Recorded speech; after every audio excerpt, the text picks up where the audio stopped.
Bienvenidos a otra emisión de Tú a Usted con Sergio González Levet, donde tratamos temas de actualidad y lo tratamos de hacer de una manera amable pero profunda hasta donde se pueda. Esta ocasión tenemos no diría un tema, sino el tema, el conflicto de Gaza, el conflicto entre Israel y Hamas y Irán y Hezbollah, en fin, todo este problema que está pues en la mente de todos y en la preocupación de todos. Y para hablar de ello traemos un verdadero especialista, es un lujo, es un honor que esté con nosotros el doctor Samuel Schmidt. Samuel Schmidt es un doctor en ciencia política, es un analista, es muy famoso por sus libros sobre el humor en la política mexicana, pero además tiene otras investigaciones también, no tan serias como la del humor, pero en fin, investigaciones que pasan. Samuel, bienvenido, qué bueno que estás con nosotros, gusto en saludarte. Muchas gracias, Sergio. Siempre es un placer estar con un amigo jalapeño. Muchos años de conocernos y muchos años de buenos recuerdos. A tus Sí, órdenes. claro que sí, claro que sí. Antes de entrar en el tema, por cierto, vas a estar pronto en Jalapa con nosotros, ¿no? Que vienes a presentar un libro, Samuel. Voy a estar en Jalapa el día 24 de noviembre. Ajá. Vamos a presentar un libro, se llama Intermarium, el Evangelio Anticomunista, y se trata de la estrategia geopolítica del Vaticano en su lucha contra el comunismo. En el camino siempre fueron contra los masones, siempre fueron contra los judíos, porque era parte de esa narrativa. Pero bueno, ya no adelanto para que la gente vaya a verlo, ¿no? Sí. Bueno, ya lo promoveremos cuando esté más cerca la presentación, pero se me hace que está interesante tu libro. Bien, Samuel, el conflicto de Gaza, ¿qué es lo que está pasando? A ver, bueno, primera, todo el mundo habla de él, pero todo el mundo tiene su versión, ¿no? O escucha una versión diferente. Quisiera Mira, que yo nos... cambiaría la narrativa. Ajá, Yo diría que es un conflicto en el Medio Oriente, ya. por la cantidad de actores que están involucrados en el conflicto. Te voy a nombrar nada más algunos. Rusia apoya a Hamas y a Hezbollah, apoyan al presidente de Siria, que no es un demócrata especialmente, Assad. Irán está metido con Qatar, Qatar desde el Golfo Pérsico, Irán también con Hamas y Hezbollah. Estados Unidos está metido hasta adentro, también en su iniciativa de expansión del control en el Medio Oriente. De hecho, lo que disparó esta última crisis fue un intento de Estados Unidos por acercar a Israel con Arabia Saudita, y el proyecto involucraba la construcción de un tren que iba desde Haifa hasta Riad, iba a conectar esa parte tan importante del Medio Oriente. Y entonces jamás decidió que no podía permitirlo. Eh, Yemen ya está metido. Estados Unidos bajó 2 misiles que se lanzaron desde Yemen contra Israel. Eh, y si vas viendo, y de hecho, fíjate cómo los líderes europeos están yendo a solidarizarse a Israel, porque están tomando parte en este conflicto. Entonces, yo creo que aquí se están configurando dos polos, un polo atrás de Rusia. Turquía está metido. Turquía, de hecho, le da refugio a uno de los líderes de Hamas, que se mueve entre Turquía y Qatar. Y Turquía, que tiene un muy viejo esfuerzo por convertirse en el líder del mundo árabe. Imagínate el que se ponga en la cabeza del mundo árabe la cantidad de petróleo que controla, la cantidad de dinero que controla, etcétera. Entonces, por eso digo que el conflicto es un conflicto del Medio Oriente. Entonces tú tienes dos bloques, el bloque que está atrás de Rusia y el bloque que está atrás de Estados Unidos, y que se están peleando todo el tiempo. Por eso hicieron la guerra en Ucrania, ahora es la guerra con Gaza, y vas a ver hasta dónde van a llegar. ¿Y los chinos, Samuel? Los chinos son muy inteligentes porque los chinos están apoyando de alguna manera a los rusos en su esfuerzo Pero los chinos yo creo que son más precavidos y entonces se mantienen un poquito más afuera, yo creo, esperando a que se destruyan entre ellos. Y entonces para que después llegara a recoger los restos del desastre, ¿no? Los restos del naufragio. Pero los chinos, bueno, los chinos tienen dinero metido en todos lados. Compraron una parte del puerto de Haifa, pues tampoco les interesa mucho que la guerra les afecte sus intereses económicos, pero tienen a sus aliados políticos que les sirven en su guerra contra Estados Unidos. Entonces, si ve que maraña se ha creado y entonces nos hacen creer que todo el asunto es una bomba fallida en un hospital, ¿no? Cuando es una bomba en todo el mundo, ¿no?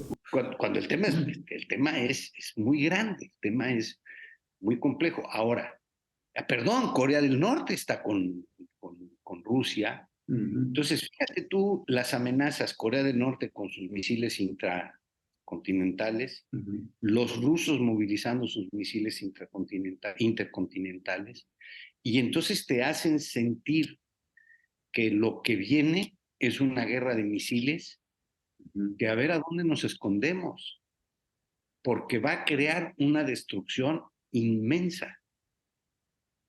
Entonces, bueno, esa sería mi entrada, ¿no? De por qué redenominar el conflicto. Pero si quieres, entramos a la... Sí.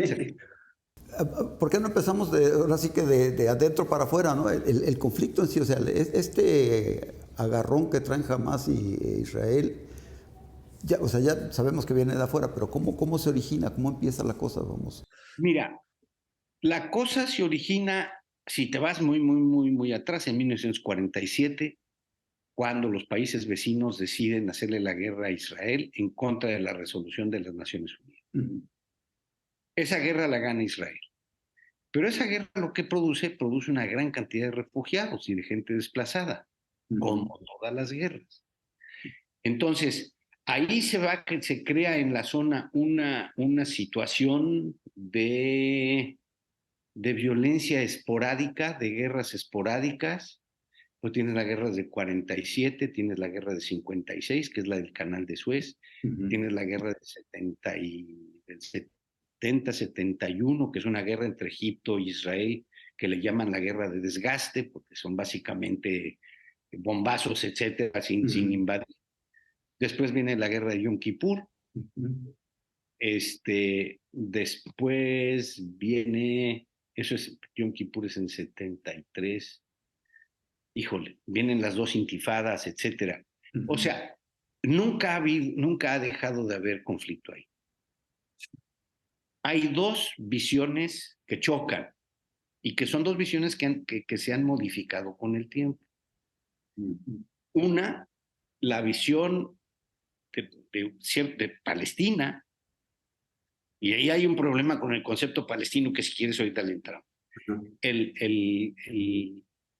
La postura palestina históricamente fue que había que destruir a los judíos. Son infieles, hay que destruirlos, hay que tirarlos al mar. La constitución de Hamás dice, por ejemplo, que Palestina es todo el territorio de Israel, desde el río Jordán hasta el Mediterráneo y desde los pueblos arriba en Líbano hasta la parte de Eilat, si tú quieres, que es prácticamente todo el estado. No hay una postura clara. La OLP, que también tenía la misma postura de destrucción del Estado de Israel, hace acercamientos un poco motivados por los gringos, ¿no? Se juntan, Arafat habla con Rabin. Yo creo que Arafat no entendió la postura de Rabin, porque Rabin estaba dispuesto a conceder, y Arafat interpretó eso como debilidad. Entonces dijo, si Rabin está débil, me niego y le saco más cosas. Pues Rabin había dado todo lo que podía dar. Rabin dijo, el tema de Jerusalén ahora no es negociable. Vamos a firmar la paz y ya negociaremos Jerusalén en el futuro. Bueno, vino la ultraderecha y mató a Rabin. Después había una segunda reunión de Arafat con Ehud Barak, cuando Barak era primer ministro, que tampoco tiene acuerdo. Y de ahí en adelante, cada vez que había acercamientos en las pláticas de paz, y esto implica la solución de dos estados. Sí, ahí esa es la narrativa dominante. Tiene que haber un estado palestino, no hay vuelta de hoja. Además, por dos razones. Una, porque les toca un estado, y dos, porque desde el punto de vista de seguridad, tú estás tratando entre estados, y entonces entre estados hay fronteras, hay respeto de las fronteras, etcétera, etcétera. Ahorita hay fronteras, pero son fronteras medio porosas, y por eso la invasión del 7 de octubre, porque es una invasión del gobierno de Gaza, jamás gobierna Gaza, es justamente por ese concepto de las fronteras, ¿no? Entonces, esa es la postura palestina. En la postura israelí hay dos posiciones, yo diría. La posición de centro izquierda, que es la posición vamos a negociar, vamos a crear dos estados, es Rabin, es Barak, etcétera, que por cierto están fuera del poder, han sido derrotados, la izquierda israelí está minimizada, hoy domina una ultraderecha enloquecida, Con Netanyahu al frente, ¿no? ¿sí? Con Netanyahu al frente, pero que Netanyahu justamente se alía con ellos pues, para protegerse, porque es un corruptazo y se está protegiendo para no caer a la cárcel, que es parte. Tenía un montón de manifestaciones en su contra antes del conflicto, ¿no? Tuvo creo que casi un año de manifestaciones cada semana. Y ahorita, en plena guerra, hay manifestaciones en Tel Aviv exigiendo que renuncie. Mira, el jefe del servicio de inteligencia, la Shin Bet. Shin Bet quiere decir en hebreo Shirutei Bitajón, que quiere decir servicios de defensa, que es un sistema de espionaje, etcétera, y de seguridad interna, aparte del Mossad. El jefe del Shin Bet dijo, fue culpa mía, renuncio, porque fue una catástrofe de inteligencia, etcétera. Netanyahu para nada.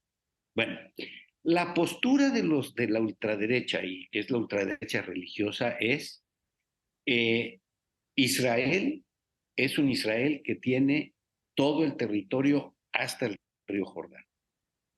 Lo que se conoce como Cisjordania, lo que se conoce en hebreo como Judea y Samaria. Entonces, esa parte que Jordania perdió en las guerras y que las controla de alguna manera la autoridad palestina, porque hay un sistema ahí muy complejo, hay zonas que controla la autoridad palestina, hay zonas que controla Israel, zonas que controlan entre los dos, pero esa zona que es la que reclama la autoridad palestina, que sería la base del Estado palestino, más Gaza, ¿no? Es lo que la ultraderecha israelí dice que no. Y un punto contencioso que ha sido muy conflictivo, inclusive contra Estados Unidos. ¿Por qué menciono Estados Unidos? Porque el apoyo político militar de Estados Unidos es crucial para Israel, ¿no? Entonces, han ido autorizando asentamientos que muchos califican como irregulares, como ilegales, etc. De hecho, leí una crítica que dice, el problema de Netanyahu es que tenía a los soldados cuidando a estos ultra religiosos que se iban a rezar en los asentamientos mientras descuidaba militarmente otras zonas. Es parte del problema, ¿no? Entonces, esas son las dos posturas. ¿Cuál es el problema? Que hoy gobierna la postura intransigente en Israel. Y pues tienes que derrotarlo en las urnas. Aunque tiene una posición bastante endeble, ¿no? En este momento, en lo interno en Israel. Digo, gobierna, pero con poco apoyo popular, ¿no? Sí, el apoyo parlamentario que tienen es muy enclenque. Si no me equivoco, deben de tener 64 mandatos. En la Knesset, el Parlamento, son 120 mandatos. Y la coalición creo que tiene 64. O sea, con eso pasas las leyes que se te den la gana. Claro. Pero tampoco implica, ¿cómo te diría? Carta blanca. Ahora, esta guerra porque así la definió el gobierno israelí. Esta guerra está empezando a tener cambios. Por ejemplo, hay ultrarreligiosos que se están apuntando en el ejército, cosa que no hacían, porque era ordeñar a la vaca, no trabajan, tienen becas, les mantienen en las escuelas. No, no, no, no. Creo que parte de lo que Netanyahu ha hecho es desmantelar el Estado social en Israel. Lo que construyó la izquierda israelí, el socialismo israelí, Netanyahu se ha dedicado a desmantelar. Y entonces, claro, esto te crea una gran cantidad de tensiones internas, que estalló con el tema del sistema judicial, porque Israel no tiene constitución y entonces la única separación de poderes que existe en términos reales es la Suprema Corte. Como es un sistema parlamentario, si tú tienes los votos en el Parlamento, ganaste. Y la Suprema Corte es, todavía porque separó la iniciativa, es el equilibrio. Eso es lo que está tratando de tronar Netanyahu y la ultraderecha. Sí, está canijo. Oye, Tienes una serie de conflictos en todos los niveles. Ajá. Ahora, fíjate, Egipto. Egipto lo sostiene Estados Unidos, porque los dos grandes receptores de ayuda militar son Israel y Egipto. Yeah. Israel le vende armamento a Arabia Saudita, a los países del Golfo Pérsico. Entonces tú dices, bueno, ¿dónde? Qué conflicto, ¿no? Oye, bueno, hay un asunto que quisiera que tratáramos de ponerlo en punto, que es, bueno, primero el atentado de Hamas, que es reprobable, es contra toda humanidad, ¿no? Pero también ya está del otro lado la respuesta de Israel y están hablando que también es antihumano, bla, bla, bla. ¿Por qué no nos aclaras un poco cómo están este juego de fuerzas y este juego de ataques sobre todo? Mira, déjame primero abordar la parte simbólica del 7 de octubre. El 7 de octubre fue un pogrón. El pogrom eran los ataques, por ejemplo, que empiezan los cosacos en Rusia contra las comunidades judías y llegaban y arrasaban con toda la comunidad. Es lo que hacen los nazis con el Kristallnacht, ¿no? La noche de los cristales rotos, donde arrasan a la comunidad judía. Eso es lo que sucedió el 7 de octubre. Entran, hoy leí el número, 2.500 gazatíes a Israel y hacen todo tipo de atrocidades. Hoy uno reconoce la necrofilia, reconoce de cortar cabezas, en fin, todas las barbaridades que están ahí. Yo la verdad es que ya se me revuelve el estómago cuando veo todo lo que hicieron. Eso tiene un impacto muy poderoso sobre los judíos, porque te lleva automáticamente a la Segunda Guerra Mundial, ¿no? Y entonces también por eso es una respuesta tan brutal de los israelíes, porque te llevó al nunca jamás. O sea, nunca jamás iba a haber actos de barbarie en contra de los judíos, y el Estado de Israel suponía ser la protección contra eso. Y bueno. Entonces, bueno, hoy estaba leyendo el testimonio de una de las dos ancianas que liberaron ayer.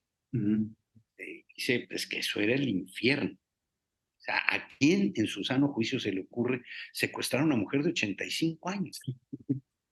¿No? Sí. O secuestrar a un bebé de 9 meses.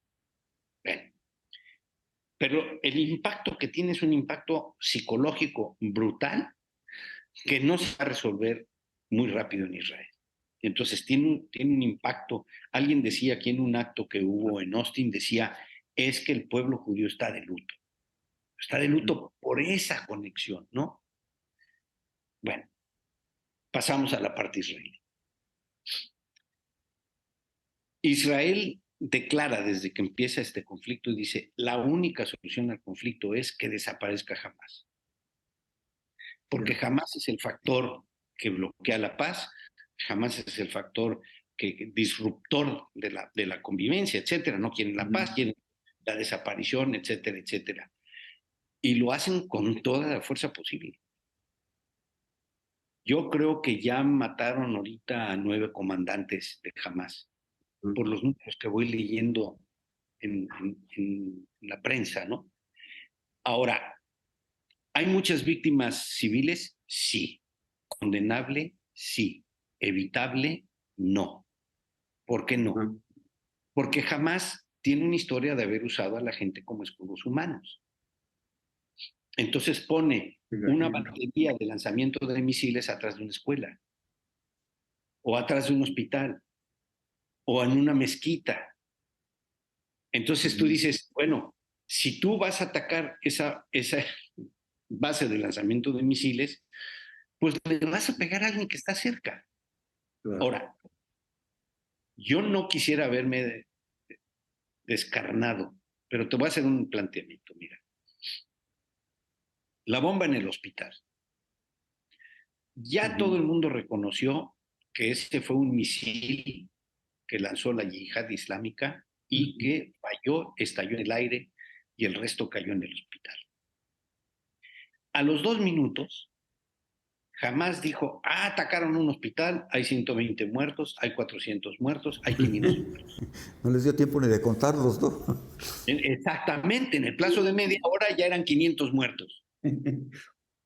¿Dónde están los nombres de los muertos? ¿Dónde están las imágenes de los muertos? Y decía un vocero israelí, decía, nuestras bombas producen cráter. No hay cráter. Entonces, dice, hoy estaba viendo una entrevista con el ministro de Salud palestino que dice, hay 5,000 palestinos muertos. Ok, danos los nombres. Y se quejaba y decía, nosotros sabemos los nombres de todos los israelíes que murieron y que secuestraron. Sí, queremos saber los nombres de los palestinos. ¿Por qué no hay nombres? ¿Por qué no hay evidencias? Porque igual como mintieron con el hospital, igual posiblemente están mintiendo con las víctimas. Y déjame decirte una cosa, Sergio. Jamás ha actuado con una gran inteligencia.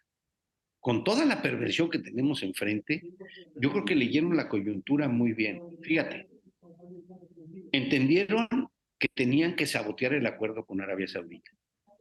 Entendieron que Israel estaba debilitado por la tensión interna, las manifestaciones anti-Netanyahu, etcétera, y lo demás. Entendieron que podían generar una dinámica que afectara al mundo árabe, al mundo musulmán. Y como decía Huntington, a lo mejor estaban buscando la guerra de las civilizaciones y crear estos bloques de los que te hablaba en un principio, donde se iban a enfrentar uno con el otro. Bueno, yo creo que jamás sabía que iba a tener la respuesta que está teniendo. Cuando viene lo del hospital, automáticamente se dispara la gran solidaridad con las víctimas de la brutalidad israelí y entonces empiezan a haber manifestaciones en todo el mundo, especialmente en el mundo árabe, pero empiezan a haber manifestaciones en todo el mundo. Vi una imagen, te la cuento porque es chusca, ¿no? Que dice, la comunidad LGTQ, no sé qué tantas letras le ponen, a favor de Hamás, solamente que no saben que Hamás mata los homosexuales. Sí. ¿No? Entonces, bueno, pues tú estás a favor del que te va a matar, bueno, pues está bien, cada quien escoge, ¿no? Entendieron muy bien lo que iba a disparar la mentira, porque además ellos saben que tienen una magnificación del ruido con los grupos antisemitas. Claro. Ahora, una cosa que me brinqué de comentarte con los bloques.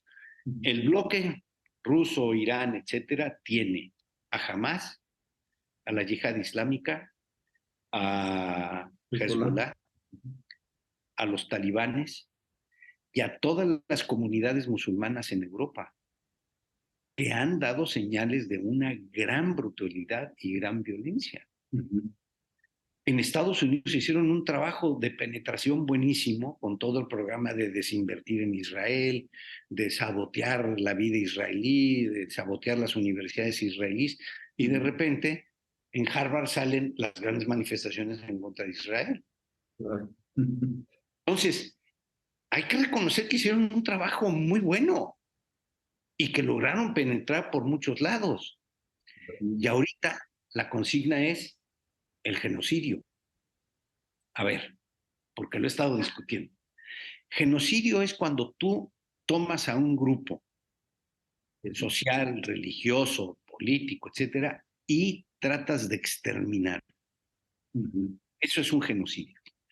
Lo que estamos viendo es una guerra brutal, sí. Sangrienta, sí. Genocida, no.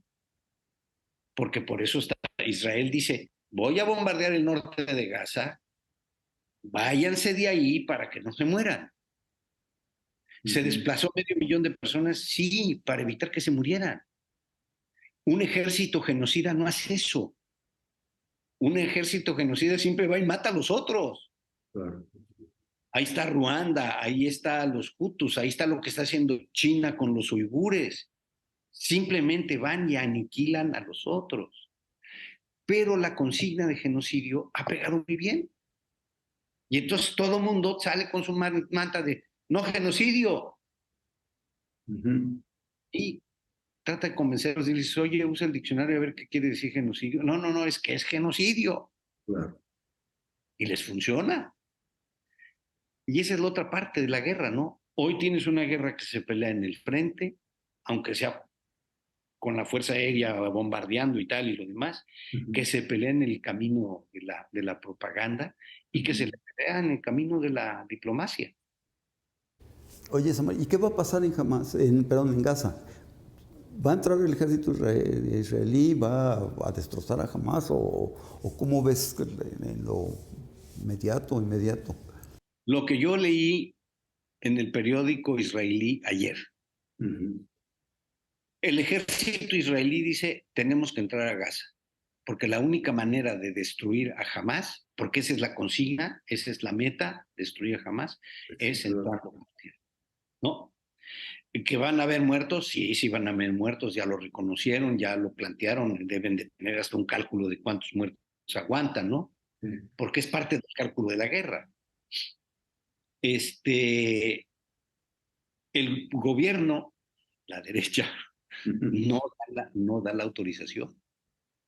Porque de hecho, a mitad de la guerra presionaron a Netanyahu para crear un gobierno de unidad nacional donde le abriera las puertas al centro izquierda. Está, por ejemplo, Gantz, donde está Bennett, pues que son los más moderados, ¿no? Los que están planteando el arreglo. Bueno, ya hay gobierno de unidad nacional, que tardó mucho tiempo, por cierto, pero el segmento derechista del gobierno no autoriza la entrada a la guerra y uno de los argumentos es que el ejército no está listo. Estados Unidos está transfiriendo cualquier cantidad de armas, ya está metiendo soldados, está metiendo expertos en guerra urbana, pero van a entrar. Y déjame decirte qué creo que va a pasar. Va a ser una guerra larga. La última guerra en 2014 entre Israel y Hamás duró 50 días. Y el gobierno israelí ha recalcado que esta guerra va para largo. Ahora, a favor de la estrategia israelí está el estado de sitio que crearon, porque jamás agua de Israel recibe combustible de Israel, recibe energía eléctrica de Israel, recibe dinero de los impuestos de los palestinos que trabajan en Israel y que se le trasladan a los gobiernos palestinos. Entonces, esto ha debilitado ya la postura de Hamás. De hecho, Hamás, por eso están empezando a liberar con goteo, cual es muy perverso también, ¿no? A ver, ahí les van dos niñas, ahí les van dos ancianas, etcétera. Tienen 220 personas. Yo ni me quiero imaginar lo que está sufriendo esa gente. Pero bueno, este, lo que, lo que tiene que pasar según Israel es destruir a Hamás y propiciar que suba un nuevo liderazgo. La pregunta que hace todo el mundo es, ¿y quién es ese liderazgo? No escuchas voces pacifistas desde Gaza porque no las permiten. Y la solución sería que la OLP, que Mahmoud Abbas, domine Gaza. Mahmoud Abbas no se quiere meter en Gaza porque sabe que no puede manejar el asunto. Entonces, ahí hay un problema muy complicado que no tiene solución a la vista. Lo que quiere Hamas es, quiero un alto el fuego, les voy a devolver rehenes. De hecho, ofrecieron que frente al cese de los bombardeos aéreos iban a devolver 50 rehenes y ofrecieron devolver a todos los rehenes contra 6,000 presos palestinos en Israel.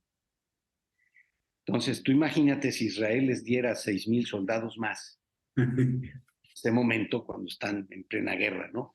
Lo que jamás está tratando de hacer es lo que hizo en el pasado, arreglos temporales, ceses del fuego, y nos vamos, nos seguimos armando y cuando menos te lo esperes, 10, 15 años después, vuelve a explotar la cosa.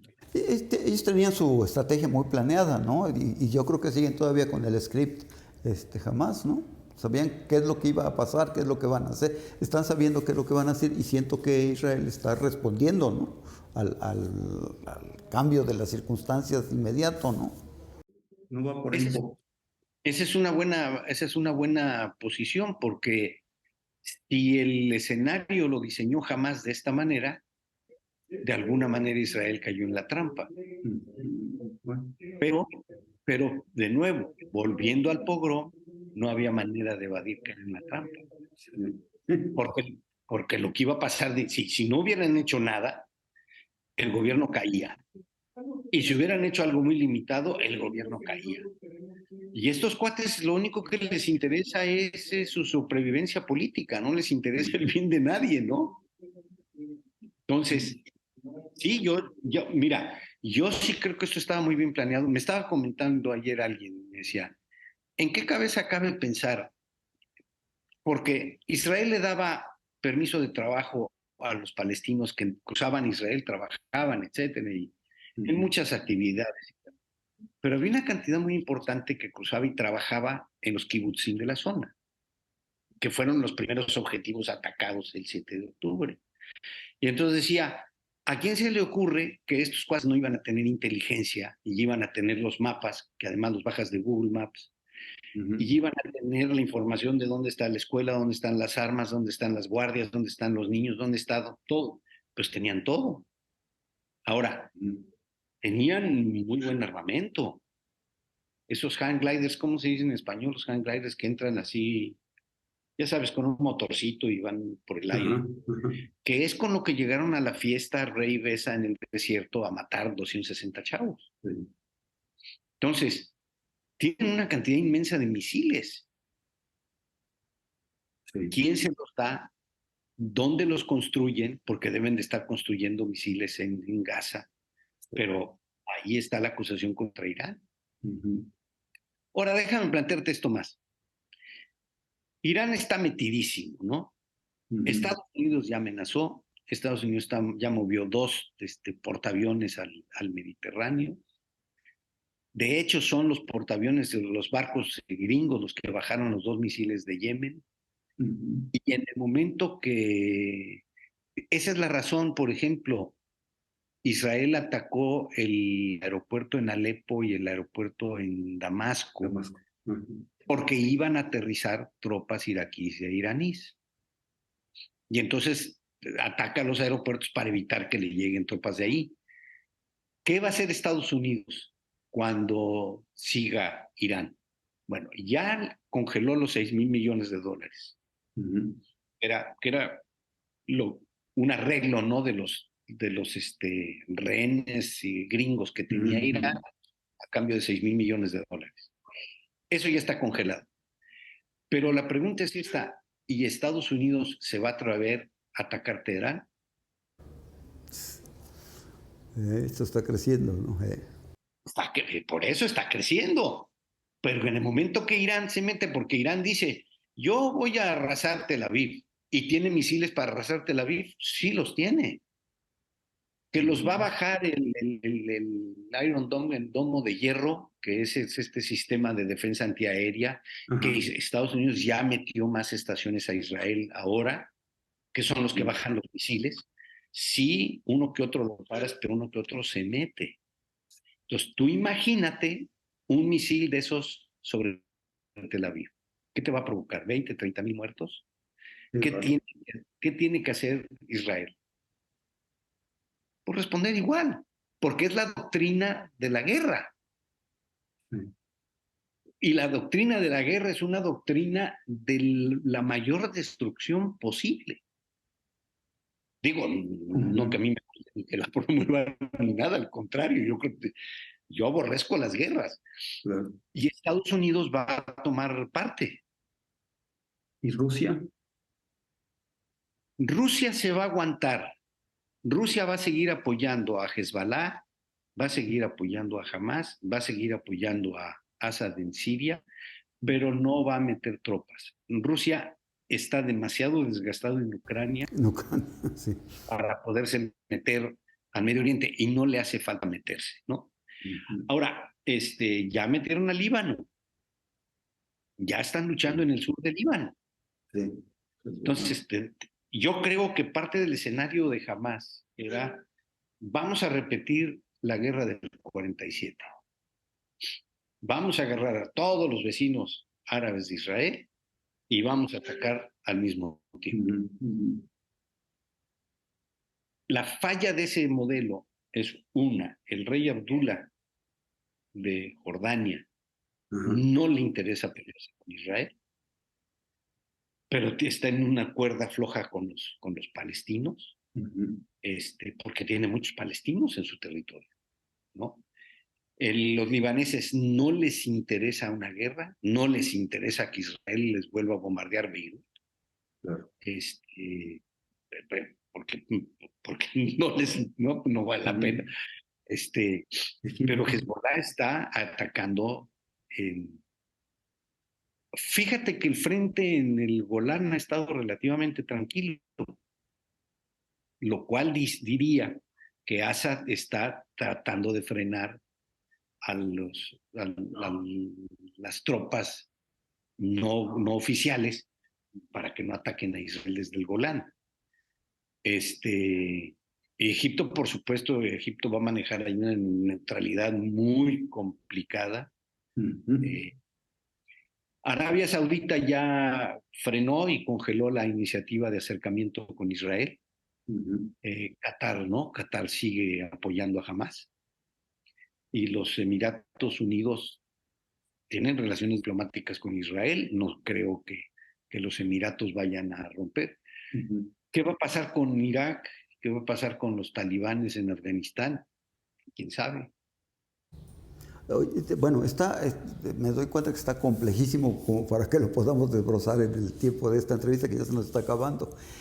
No sé si nos podrías decir así un poco, no quiero que le hagas al mago Mandrake, pero ¿qué va a pasar? ¿Qué nos espera en lo inmediato en los próximos meses? Tal vez como conclusión de este programa, y te invitaré a otro después. Yo creo que dices bien, son meses, ¿no? Yo creo que van a derrotar a Hamas a un precio altísimo, pero van a derrotar a Hamas y se van a meter a la dinámica de reconstruir el gobierno y la zona, porque la zona está hecha pedazos, ¿no? Y ahí van a entrar los negocios de siempre, que van a ver que hay mucho billete para la reconstrucción, que es parte de las guerras, ¿no? Si eso sucede, creo que pueden tener un argumento fuerte para forzar a Mahmoud Abbas, que es el presidente de la Autoridad Palestina, de Al-Fatah, que pueden convencerlo de acercarse hacia un acuerdo de paz. Esa es una parte. Para que esto suceda, tiene que caer el gobierno de Israel. Y yo creo que va a caer, ¿no? Creo que va a caer. En unas elecciones, vamos, en unas elecciones, en un movimiento ahí. Sí. Van a tener que convocar a nuevas elecciones y creo que en las nuevas elecciones es muy posible que ya la ultraderecha no alcance la mayoría de votos que tiene. Porque van a ser elecciones hechas en base a la guerra, ¿no? Mira, fíjate, déjame contarte en 73. Muchos están haciendo el paralelo de 73, que es la guerra de Yom Kippur, con el 7 de octubre, que por cierto también es una fiesta religiosa. Es la fiesta de Simchat Torah, que es el momento en el cual se acaba de leer la Torah para volverse a leer, porque es cíclico, y entonces era sábado y Simchat Torah, entonces, pues, en parte por eso los agarraron como los agarraron. En 73 Israel pierde la batalla de la inteligencia, le cuesta muchísimo, pierden una generación de soldados, y eso obliga a que caigan Golda Meir y Moshe Dayan. Fíjate nada más, Golda Meir era la mamá de los israelíes, y Moshe Dayan era el papá, ¿no? Sí. Lo que simbolizaban los dos. Moshe Dayan, el israelí fuerte, etcétera, y lo demás, caen. Y se abre la puerta para que suba a la derecha, sube Begin. Entonces, a lo mejor, no estoy tratando de trazar un paralelo, pero a lo mejor cae la derecha y ultraderecha y surge una composición de centro-izquierda que el punto 1 de la agenda sea el acuerdo de paz con Palestina. Pues ojalá que pase eso, ¿no? Es el escenario optimista. En el pesimista seguiría a ser Netanyahu. Samuel, yo creo que si me permites te voy a invitar de nuevo y voy a ahora sí que abusar de tus conocimientos, sobre todo de tu conocimiento del momento. Creo que, bueno, el panorama que nos ofreciste fue bastante extenso, pero sí, es un mundo, ¿no? Es un mundo de relaciones. Obviamente se nos quedan muchos temas afuera, pero si me permites, más adelante te volveré a invitar para que, bueno, sigamos viendo cómo va esto, porque, pues, como ya nos dijiste, nos explicaste, esto va para meses, ¿no? ¿Sí? Bien, te agradezco, te agradezco, Samuel, como siempre, estamos en contacto, te esperamos acá el 29 de noviembre y bueno, yo creo que nos veremos antes para que nos hagas el favor de pasarnos toda esa información. Gracias. Y a ustedes, muchas gracias por habernos seguido en De Tú a Usted con Sergio González Levet y nos vemos en la próxima. Gracias, Samuel.